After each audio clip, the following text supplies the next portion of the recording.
इस पार्ट में हम लोग क्वेश्चन नंबर 17वां लगाते हैं बेटा। क्या कहता है, क्षैतिज से 30 डिग्री पर झुके आनत तल में एक पिंड नीचे की ओर खिसक रहा है। मतलब हमको कोण दे रखा है थीटा 30 डिग्री।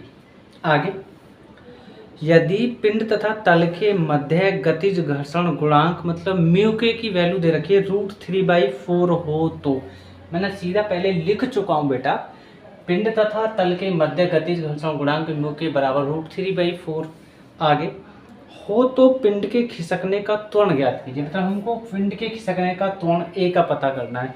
आगे, हमको जी की वैल्यू 10 मीटर प्रति सेकंड स्क्वायर दे रखा है, वो मैं पहले लिख चुका हूँ। ठीक, अब हम लोग क्वेश्चन को सॉल्व करना शुरू करते हैं। जब कोई पिंड नीचे की ओर खिसक रहा हो तब के लिए बेटा फॉर्मूला लगता है ए बराबर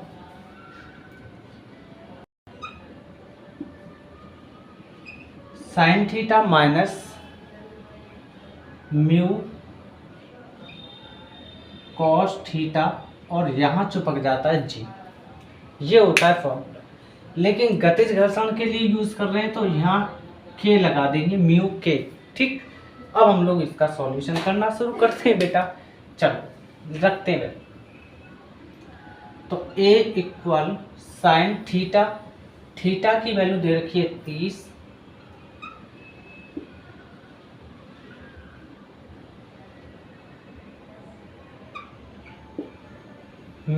के की वैल्यू है √3/4,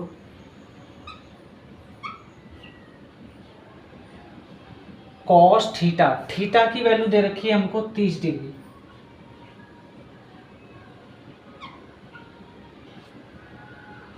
जी की वैल्यू दे रखी है हमको 10 मीटर प्रति सेकंड स्क्वायर।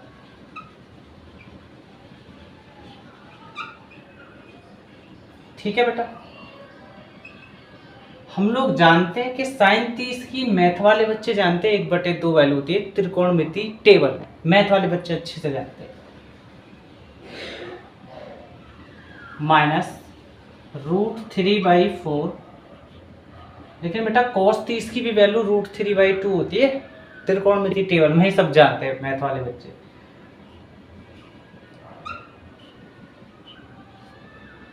और ये आपका 10 मीटर प्रति सेकंड स्क्वायर चल रहा है बेटा। ए इक्वल √3 की √3 के साथ गुणा करेंगे 3 आता है,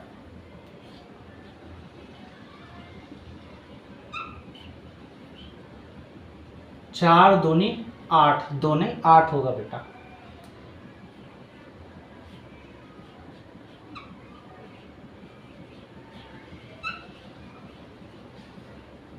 अब बायो वाले बच्चों के लिए बड़ी प्रॉब्लम खड़ी हुई आकर के कि √3 की गुणा √3 में करी तो 3 क्यों आया। चलो मैं सीधा सीधा इंपॉर्टेंट फैक्ट में बता देता हूँ खोल करके, बिल्कुल एकदम डिटेल में चलते हैं हम लोग, है ना। तो बेटा थीटा मतलब √3 की गुणा करेंगे तो ऐसा क्यों होता है कि 3 निकलता है, मैं बता दूंगा। देखो बेटा, हम लोग जानते हैं कि √3 में √3 की गुणा करेंगे, और एक बात और याद रखना बेटा कि रूट जो होता है इस रूट को ही ऊंट बनाते हैं, मतलब 1/2 लिखते हैं बेटा, रूट को याद रखना बेटा। तो 3 इस रूट को लिखेंगे 1/2 बेटा, गुणा इस √3 के जो रूट है ऊपर इसको भी 1/2 लिखेंगे। और जब हम लोग जानते हैं बेटा कि नीचे बेस समान होता है, बेस मतलब आधार समान होता है, एक जैसा होता है, तो गुणा में घातें जुड़ती हैं बेटा, ये सब लोग जानते हैं। तो 3 मतलब उसमें से किसी बेस को एक ले लो, उसके आधार को किसी एक को, इसको लो, बात तो एक है। और गुणा में घातें बेटा जुड़ती हैं, ये जानते सभी। 1/2 प्लस 1/2, दोनों का एलसीएम बेटा बराबर है, तो ऊपर की संख्या जोड़ दी जाएंगी 1 + 1, और नीचे कोई भी 2 ले लेंगे हम लोग, है ना। तो 3 और 1 2/2, 2 से 2 कैंसिल, तो आपको सिर्फ बेटा 3 निकल के आएगा। तो आपको पता लगा कि √3 में √3 की गुणा करते हैं तो 3 कैसे निकलता है, इस तरीके से निकलता है। लेकिन हम लोग क्या है कि डायरेक्ट बता देते हैं ना, डायरेक्ट बता देते हैं कि ये 3 निकलेगा। वो निकला कैसे मैंने पूरा डिटेल में आपको एक्सप्लेन कर दिया बेटा। अब हम लोग इसका सॉल्यूशन करते हैं। तो सबसे पहले तो बेटा एलसीएम करना पड़ेगा हमको, इसकी गुणा इधर करेंगे, इसकी गुणा उधर करेंगे, ठीक है। तो a इक्वल 8 एकम 8 और 3 दूनी 6 और 8 दूनी 16 और गुणा 10 मीटर प्रति सेकंड स्क्वायर बेटा। ए इक्वल 8 में से 6 गया 2/16 गुणा 10, 8 में से 6 गए 2 ही तो बचे बेटा, 10 मीटर प्रति सेकंड स्क्वायर। चाहे तो ऐसा लिखो चाहे बात देखिए, 2 एकम 2, 2 अट्ठी 16, 2 चौक 8, 2 पंजे 10, है ना, समझ गए ना। मैं फिर रिपीट करता हूँ, 2 एकम 2, 2 अट्ठी 16, फिर इसको कट करा, यहाँ 8 आ गया, 2 चौक 8, 2 पंजे 10। मतलब सीधा सीधा हम बेटा कह सकते हैं कि ए इक्वल 5/4, 5/4 है ना, 4 मीटर प्रति सेकंड स्क्वायर।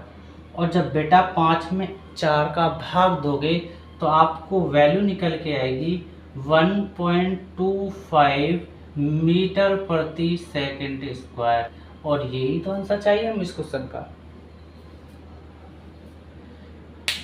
वो समझ में आता है तो बेटा आप लाइक करें, सब्सक्राइब करें और दोस्तों तक मेरी वीडियो को बेटा बिल्कुल ही फैला दें।